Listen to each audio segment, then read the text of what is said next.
ওকে বলা হয় যে মানে বয়ফ্রেন্ড গার্লফ্রেন্ড। তনি ম্যামের সাথে আমার যেটা সম্পর্ক বা তাকে আমি সেটা বিষয় আমার বলতেও লজ্জা লাগতেছে যে আমাদের একটা ভালো একটা আন্ডারস্ট্যান্ডিং ছিল, বা সত্যি কথা যেটা। ফাহিম ভাইয়ার সাথে তোমার পরিচয় কিভাবে? ফাহিম আমার এখানে চাকরি করে, এভাবে পরিচয়, চাকরি করতে আসছে বরিশাল থেকে আসো ভাই, তোমার পরিচয়টা বলো। এই প্রথমবার রুবায়েত ফাতেমা তনির সাথে প্রেম নিয়ে মুখ খুলেছেন তার অ্যাসিস্ট্যান্ট ফাহিম। ফাহিম কি বললেন জানতে হলে পুরো ভিডিওটি শুরু থেকে শেষ পর্যন্ত দেখে অবশ্যই আপনার মতামতটি জানিয়ে দিন। রুবায়েত ফাতেমা তনির প্রতিষ্ঠান থেকে বের করে দেওয়ার পর এতদিন মুখে যেন কুলু পেটেছিল তার অ্যাসিস্ট্যান্ট ফাহিম। এরপর তনি যখন ফাহিমের গোপন সব খবর ফাঁস করে দিয়ে ফাহিমকে জনসম্মুখে এক্সপোজ করে দিয়েছিলেন, তখনও ফাহিম তনিকে নিয়ে কিছুই বলেনি, তনির বিরুদ্ধে একটা কথা বলেনি। তবে এই প্রথমবার ফাহিম উল্টো বললেন তনির কাছে সে চিরকৃতজ্ঞ, সবকিছুর জন্য তনির কাছে তিনি মাপ চেয়েছেন।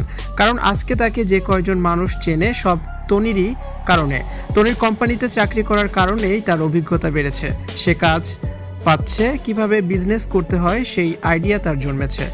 আরও কয়েক বছর তার সাথে থাকলে আরও অনেক কিছুই শিখতে পারতো, এমনই মন্তব্য করেছে ফাহিম। এমনকি তনির সাথে তার প্রেমের সম্পর্ক নিয়ে ফাহিম বলেন তনিকে সে মায়ের চোখে দেখত, আবার তনিও ফাহিমকে ছেলে মনে করত। এখানে এমন কোনো কিছু হওয়ার কোনো প্রশ্নই ওঠে না।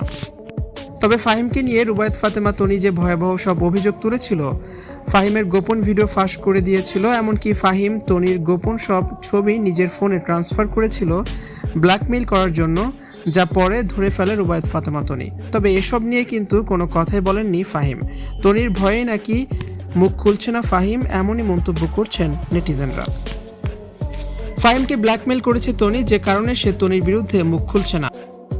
ফাহিমকে এভাবে এক্সপোজ করার পরেও ফাহিম বলছেন সন্তানের অনেক ভুল থাকে মায়ের কাছে, কিন্তু মায়ের কোনো ভুল নেই সন্তানের কাছে। তনির কাছে সবকিছুর জন্যই ক্ষমা চেয়েছে তার অ্যাসিস্ট্যান্ট ফাহিম। ভিউয়ার্স, এই বিষয়টি আপনি কিভাবে দেখছেন জানি অবশ্যই কমেন্টস করে দিন, আর ভিডিওটি শেয়ার করার অনুরোধ রইল। নতুন ভিডিও দেখতে যুক্ত থাকুন আমাদের সাথে।